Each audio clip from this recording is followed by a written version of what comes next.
Hello and welcome. My name is Lalit Chandra. Kandar. I'm Akansha. We are Masters of Applied Computing students from University of Windsor. Today we are going to discuss about how software engineering is involved in system engineering. So, according to both of you, what is software engineering and what is system engineering? As far as my understanding goes, software engineering is being a part of product's life cycle from the start way till its end. And according to me, system engineering is setting up and keeping a product running until it is no longer needed. So what do you guys feel? What will be the daily routine as a system engineer? As far of my readings, system engineer involves in implementing the hardware and also checks the quality of the hardware on which the application runs.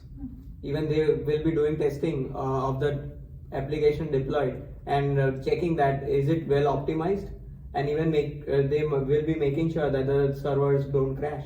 I even read that even in the case that application crashes, it is a system engineer's responsibility to have multiple backups of the application so that they can restore the application and ensure connectivity.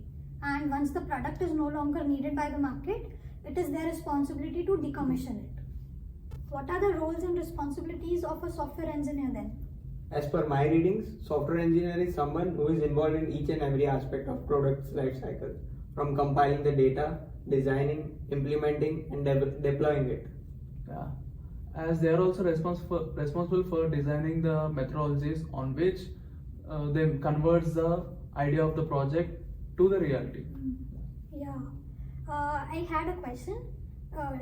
Like for software engineers, usually there is a certification needed to use the designation of a software engineer, right? Yeah. So do you people have any idea, like for system engineer also, is it the same thing? As of what I have heard, couple of hardbound certifications are required to acquire that designation, such as CCWA, MC, SE. I don't think so actually. Basic engineering degree is enough acquiring this designation. Even I don't have an idea on this.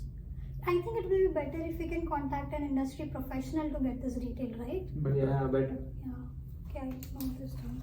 I was wondering, does a system engineer also interacts with the client the way a software engineer does throughout the product's development? I think so, yes, right? He needs to interact with the customer more as to gather the details for developing the system and designing that one. Yeah, but won't the design team give those specification details? Right? Agreed.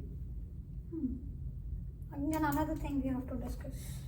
Talking about the similarities between software engineer and system engineer, will it be possible for system engineer to switch between vertical teams as the same way as a software engineer?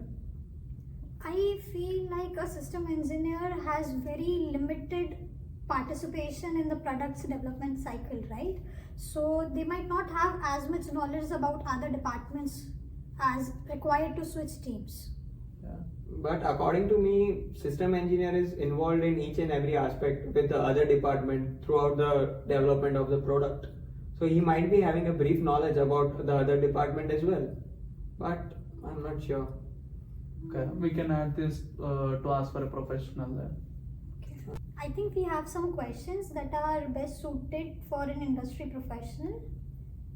Let's interview someone who can answer these questions for us.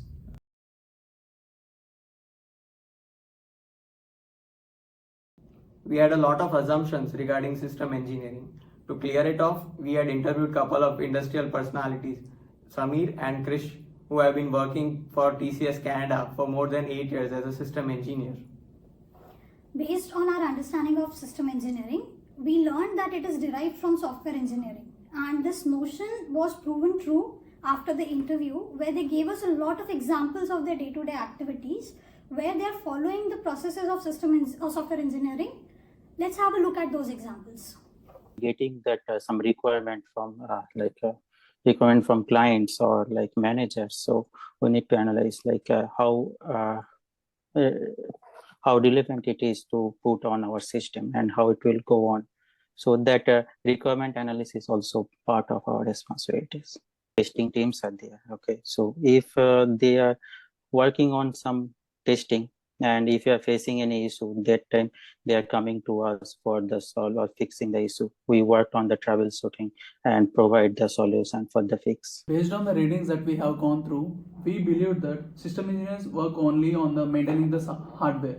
However, from the interview that we took, we got to know that system engineer not only works on the hardware but also maintaining the network, like analyzing any threat that might occur to the network that where the application runs, and also they were assigned a task to to have a better flow with the partner applications.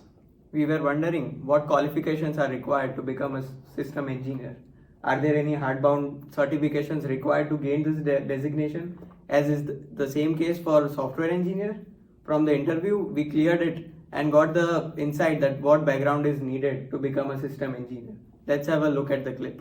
Bachelor of Engineering in computer engineering or computer science or information technology should be sufficient.